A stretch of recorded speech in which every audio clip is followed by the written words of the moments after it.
Hello guys, welcome to Venky's food world. ఈరోజు మేము ముందుకు నేను tasty and soft and crispy దోసతో నేను ముందుకు వచ్చేసానండి. అది ఏ విధంగా చేసుకోవాలి, ఎలా చేయాలి హోటల్ స్టైల్లో అనేది ఇప్పుడు నేను మీకు చూపించబోతున్నాను. చూస్తున్నారా, చూడండి, పైన అయితే చాలా చాలా క్రిస్పీగా ఉంటుంది, లోపల చూస్తే చాలా అంటే చాలా సాఫ్ట్ టెక్చర్లో ఉంటుంది. అదే అండి హోటల్లో ఎలా చేస్తారో ఆ విధంగా.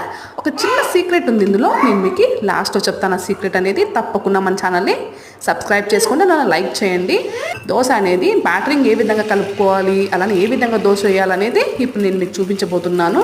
పెనం మీద 2 చెంచాల దోసపిండి వేసిన తర్వాత ఈ విధంగా నీట్గా మనం తిప్పుకోవాలి. అంటే మధ్య మధ్యలో చేతులంతా ఎత్తకుండా, చూసారా కాలిందా లేదని సైడ్లో ఈ విధంగా కొంచెం మనకి పైకి రెడ్డిష్ కలర్లో అవుతుందన్నమాట. అప్పుడు మనం తీసేసి ఎంత పర్ఫెక్ట్ అయిన దోశ రెడీ అయిపోతుంది. ఎంత టేస్ట్ ఉంటుందంటే హోటల్లో ఎలా ఉంటుందో అంతే టేస్టీగా ఉంటుందండి ఈ దోశ అనేది. చూస్తున్నారు ఎంత చక్కగా ఉందంటే, తింటుంటే 2 తినే వాళ్ళు ఇంకా 5 తింటారు. సో మరి ప్రాసెస్లోకి వెళ్ళిపోతాం, వచ్చేసేయండి. దొడ్డు రైస్ అండి. దొడ్డు రైస్ అంటే లావ్ రైస్ కానీ, మీతో ఏదన్నా కొంచెము సన్న బియ్యం కానీ ఇంకేదన్నా అంటే కూడా వేసుకోవచ్చు. నేనైతే రైస్ని 5 గ్లాసెస్ తీసుకుంటున్నాను, అంటే 1 kg 100 grams అనమాట. ఈ విధంగా మనము 5 గ్లాసెస్ వేసుకోవాలి. అదే 5 గ్లాసులకి మెజర్మెంట్ వచ్చేసి ఒక బౌల్లోకి ఈ విధంగా రైస్ మొత్తం వేసుకునేసేయాలి. సీక్రెట్ అని చెప్పాను కదండి, లాస్ట్లో మీకు ఆ సీక్రెట్ ఏదో చెప్పేస్తాను, వచ్చేయండి. ఇప్పుడు ఇదే గ్లాస్తో మనం 5 గ్లాసులు రైస్ తీసుకున్నాం కదండి. ఇప్పుడు ఈ విధంగా ఉద్దిపప్పు ఇందులోకి 1 గ్లాస్, ఫుల్ గ్లాస్ మనం తీసుకోవాలన్నమాట. ఈ విధంగా బ్యాటరింగ్ కలుపుకుంటే మీరు దోశ కానీ ఇడ్లీ కానీ పర్ఫెక్ట్గా కూడా చేసుకోవచ్చు. దోశలోకి ఉద్దులు వేసుకున్న తర్వాత 1 టేబుల్ స్పూన్ మెంతులు వేసుకోండి. 3 టేబుల్ స్పూన్ల పచ్చిశనగ పప్పు కూడా ఇందులోకి వేసుకోవాలి. అలానే కందిపప్పు కూడా 3 టేబుల్ స్పూన్లు వేసుకోవాలండి.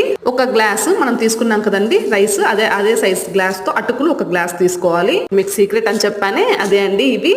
సీక్రెట్ ఇంగ్రీడియంట్ వచ్చేసి ఇవే అండి, సగ్గుబియ్యం అండి. ఈ సగ్గుబియ్యం వేస్తే దోశ సాఫ్ట్ గా, చాలా అంటే చాలా సాఫ్ట్, అలానే క్రిస్పీగా వస్తుంది. ఈ విధంగా వేసుకొని మొత్తం మిక్స్ చేసుకునేసేయాలి రైస్ లోకి.